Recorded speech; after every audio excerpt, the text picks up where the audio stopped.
Good morning, good afternoon, good evening. Whenever this video finds you, I hope you're having a rad time. I'm the Figure Dude, and on today's unboxing, I have an eBay order that I lucked out on.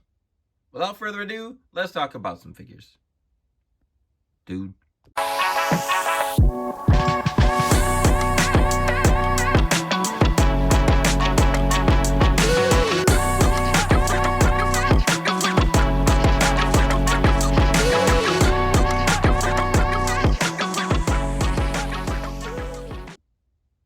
Welcome back. Like I said, today I've got an eBay lot, and I say I looked out on it. I got it for like $25. Maybe it was 30 shipped. I don't remember. It was a little bit ago now that I ordered it, but I got a bunch of fodder in here that I'm very excited about, a bunch of elites.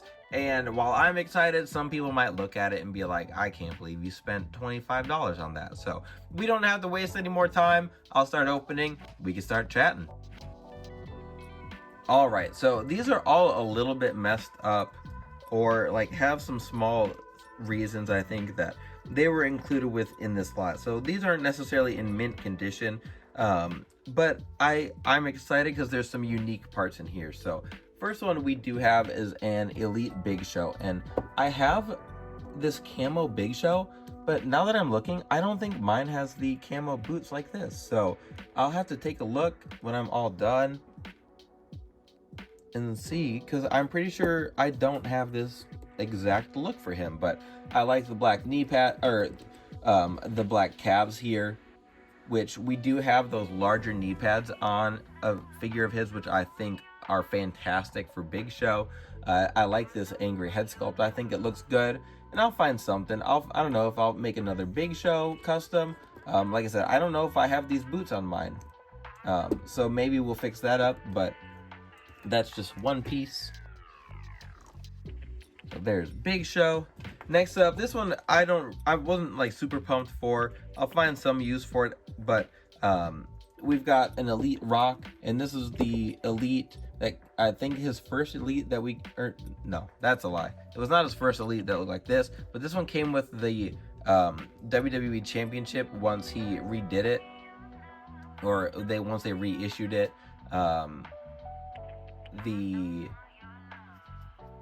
What am I trying to say? When he beat CM Punk, that's what this one is from. And I've had this figure before. I've used it for parts. We got the Ultimate Edition, which is essentially like this version of Rock. So I'll keep it around. I'll throw it in my fodder bin. We'll find something for it. I always need some Rock legs to make Darren Young elites. That's who Darren Young. Really, anyone in that skin tone, we don't have a lot of options. So I gotta fib it a little bit, but I will be making something with it. We'll find something.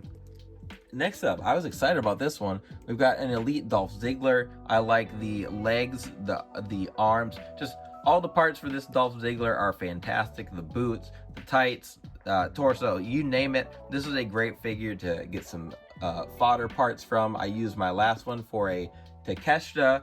I think it's a good head sculpt. Maybe I'll use that on another Dolph, repaint it a little bit, but a fine figure to pick up in a fodder lot. So we've got Dolph there,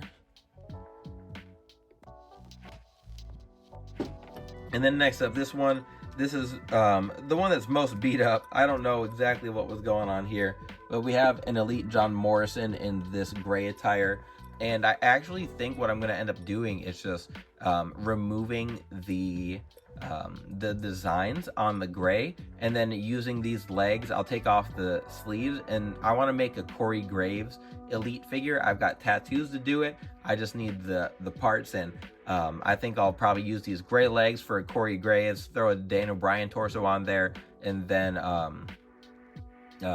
do like a dry brush or something to give him more of a jeans look instead of just like a long tights. But anytime I can get a lot that has unique parts in it, I'm really happy. And that's what we've got here, is like with the Dolph, the Rock, Big Show, like all of these are figures that I'm not typically able to pick up, so they're a lot different than just the norm, and I like that. Sometimes it's useful, sometimes if like that's all I have, it's not very useful. But it was a cheap lot, and I've got a couple more that I was very excited about because I don't have them in my collection anymore. But we've got the One of the elite Rey Mysterios, I don't remember which, it was early on in the line, so he's on the pine cone joints, doesn't move well, actually doesn't move too bad. I'm kind of, I think it's on pine cone joints. Can you see in there? I can't very well. I gotta look off screen. What do we got? Yeah, I believe these are on pine cone joints, but he moves around pretty well. I'm actually pretty surprised, but I've got the black and white version of this. I had this black version. I used it for something. Don't remember what. But I think it's a good looking Rey, and some of the early Reys are a little hard to pose. You'll see the arms chipped there because it was molded in black, which I could swap out. I've got some double jointed Rey arms. I don't know. Well, I guess I wouldn't have this part. I don't know. Just thinking out loud. That Rey is probably just going to go to the shelf. I'm not going to use that for parts. But then the last one here, this is what caught my eye for the lot. So quick unboxing today, nothing too crazy. We've got a Money in the Bank CM Punk, and everyone is willing to part with their CM Punks for relatively cheap now because we are getting a bunch reissued, which makes sense. This one, they did use like a highlighter or a permanent marker or something to try and put some tattoos on there. And now it is just stained and disgusting, so we can paint over that. So what I'm probably going to do is turn this into the SummerSlam attire against Drew McIntyre, that pink, his Bret Hart attire. Give him, I might even just repaint this head sculpt. You see the kick pads here, a little dirty, but it's not in terrible condition. It poses fine, up and down. He's on pine cone joints. So whoever had these took decent care of them. Much appreciated. They did not smell like smoke. Also much appreciated. But that's all. So like I said, I think it was like 25-30 bucks. So we're looking at like $5 a figure here. And this is some decent stuff to work with. So short unboxing today. I've got plenty to come. I've got a lot of stuff pre-ordered from Ringside that I'm waiting on. And that in the holiday season is just going to be rolling in. Assuming it doesn't keep getting pushed back. I think I've got stuff planned for October, November, and December, all on the pre-order list already. So hopefully you're sticking around then. If you're subscribed already, thank you. If you're just watching, you might as well hit subscribe because we've got much better stuff coming in than just today's unboxing. So if you made it all the way to the end of the video, like I said, please continue to like, share, subscribe, all of that. I appreciate it. I appreciate everything you guys do to help the channel grow. And remember, you can't buy happiness, but you can buy more action figures. Figure Dude